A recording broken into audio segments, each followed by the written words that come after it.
If you're a fan of Sony Xperia's One line of smartphones, well, you'll be happy to know that there is a new one coming out in 2022.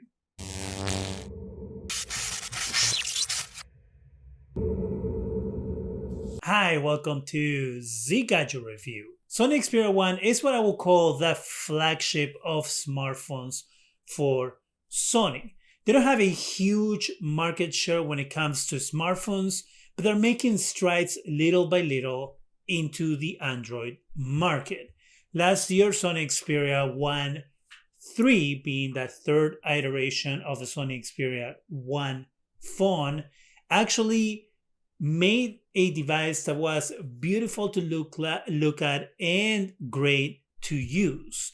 Thanks to that device, they were able to get a little bit bigger market share than previous devices.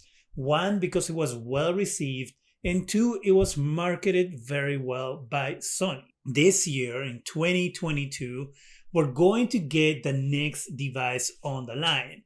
That being, drum roll please, the Sony Xperia One 4. Sony Xperia One 4 has actually leaked. So none of this is 100% official, but thanks to OnLeaks and GizNext, we can guess what the phone is going to look like. And so far, OnLeaks' track record when it comes to what a device might look like in real life once it actually makes it to market is being pretty spot on. So I am leaning towards believing that this device is going to look exactly like what we're looking at here on the OnLeaks leaks. So looking at the device at first, it doesn't look like there's a huge difference between this and last year's device. That is kind of true. But we are missing one button that will be the dedicated Google Assistant button. So they are getting rid of that button, and we're only going to have a fingerprint sensor mounted on the side of the device along with a volume rocker. And of course, the dedicated shutter button. That's for you to take pictures and not have to worry about having to use the on-screen shutter button.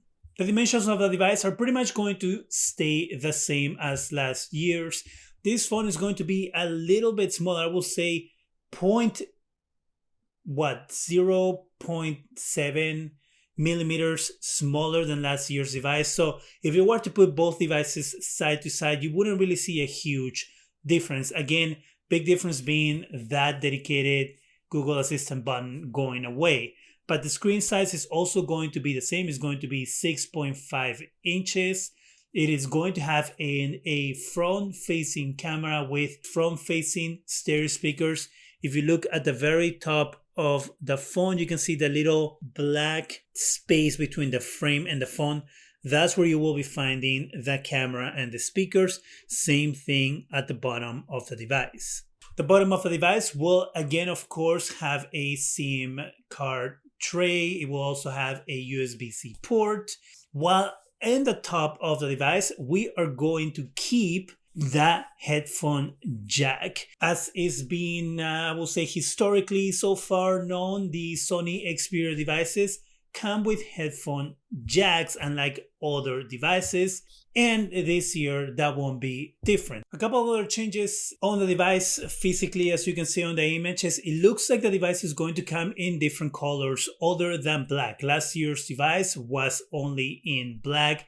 This year, based on this render, it looks like we're going to get a device that is going to be green color. I'm assuming they're probably going to retain the black color, but it looks like Sony is adding a second color, unless there's other ones that of course haven't been announced yet, that are going to come in the device, making it a device that more people might want to try out because they are going to have other choices when it comes to colors. As of right now, we don't have any confirmation on the type of screen that is going to be. But if it's anything like last year, it's most likely going to be a 4K OLED screen, and it most likely will retain that 21:9 aspect ratio of last year's device. Of course, most of the changes are going to be internally, and this device is expected to have the newest Snapdragon 8 Gen 1 chip, either 256 or 512 gigabytes of storage with up to 16 gigs of RAM. The battery is also going to get a bump, and it's going to be 5000 milliamp hour battery. Now, of course, all of these are rumors. Last year's device was announced in May, so we are assuming that it's going to be announced sometime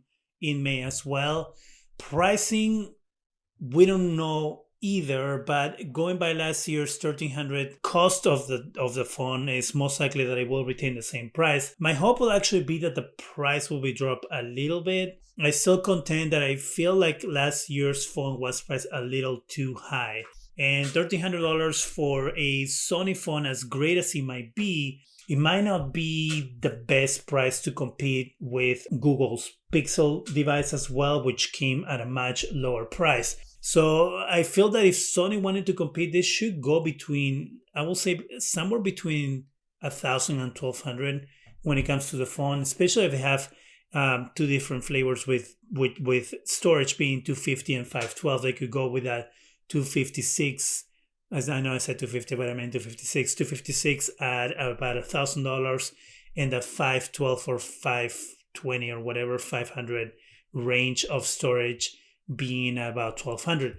That will give them a good price point to go against Google and Samsung to get in there in that area and try to get some of those customers. The device, of course, is going to have a 3-camera array in the back. It's most likely going to come back with a telescopic lens in the back, but we don't really have any information on what cameras are going to be. So the camera might actually be the big surprise on this device once it's officially announced with all the specs and everything else. My thinking is that the camera is going to be the thing that is going to, take it up a notch over the competition. But that is all the information that we have as of right now on the Sony Xperia 4, which again should be expected sometime this year, usually around summertime. September is, I think, what the last year's device launched. Again, hopefully their price is going to be lower to compete better, and hopefully the growing trend that started with the Sony Xperia 3 continues this year with the Sony Xperia 1 4. What do you think about the Sony Xperia 1 4 render/leak? Do you think that Sony should have changed that design of the phone so it's not so close to last year's device to avoid some confusion? Or do you have any other comments about the device? Did you use or did you get your hands on a Sony Xperia 1 3, and what has your experience been with it? Let me know in the comment section. That's it for me. Go ahead and subscribe, give us a thumbs up, it really helps the channel. Go ahead and hit that bell so you can be alerted every time we have new videos, and thank you very much for watching.